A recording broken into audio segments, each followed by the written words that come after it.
কুষ্টিয়া ২ ভেড়ামারা মিরপুর আসনের সাবেক ৩ বারের সংসদ সদস্য অধ্যাপক শহীদুল ইসলাম চিকিৎসা নিয়ে দেশে ফেরায় দোয়া ও আলোচনা সভা।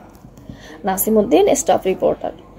বিএনপির কেন্দ্রীয় কমিটির অন্যতম সদস্য, কুষ্টিয়া ২ ভেড়ামারা মিরপুর আসনের সাবেক ৩ বারের সংসদ সদস্য, ভেড়ামারা মিরপুর উন্নয়নের রূপকার বীর মুক্তিযোদ্ধা জননেতা অধ্যাপক শহীদুল ইসলাম বলেছে, বাংলাদেশে নির্বাচন নিয়ে একটি চক্রান্ত হচ্ছে।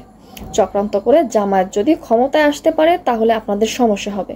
আমরা কিন্তু আওয়ামী লীগকে নিষিদ্ধের পক্ষে না। তিনি আরো বলেন, জামায়াত ইসলাম চক্রান্ত করছে পিআর পদ্ধতি নির্বাচনের। পিআর পদ্ধতি কি এদেশের জনগণ বোঝে। পিআর মানে রেশিও ভিত্তিতে এমপি নির্বাচিত হবে, ভোট হবে প্রতীকে। তার মানে তারা সরাসরি নির্বাচন করতে ভয় পায়। এদেশের মানুষ ৭১-এর যুদ্ধ অপরাধীদের ভোট দিবে না। যারা ৭১ সালে দেশ স্বাধীনে বিরোধিতা করেছে তারাই এখন বিভিন্ন চক্রান্ত করছে।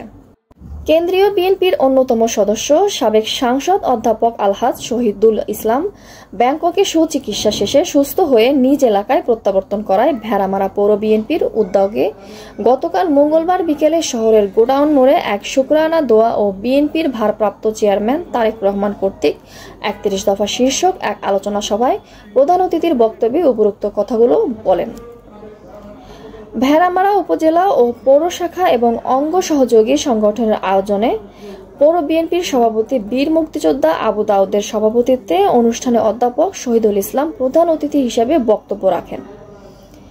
ভেড়ামারা উপজেলা বিএনপির আহ্বায়ক ও ভেড়ামারা উপজেলা পরিষদের সাবেক চেয়ারম্যান অ্যাডভোকেট তৌহিদুল ইসলাম আলম, ভেড়ামারা পৌর বিএনপির সাধারণ সম্পাদক শফিকুল ইসলাম ডাবলু, উপজেলা বিএনপির যুগ্ম আহ্বায়ক ও চাঁদগ্রাম ইউনিয়ন পরিষদের সাবেক চেয়ারম্যান জানবার হোসেন বিশেষ অতিথি হিসেবে বক্তব্য রাখেন। অনুষ্ঠানে বিএনপির নেতৃবৃন্দ, যুবদল ও স্বেচ্ছাসেবক দল সহ অন্যান্য অঙ্গ সংগঠনের নেতৃবৃন্দ বক্তব্য রাখেন।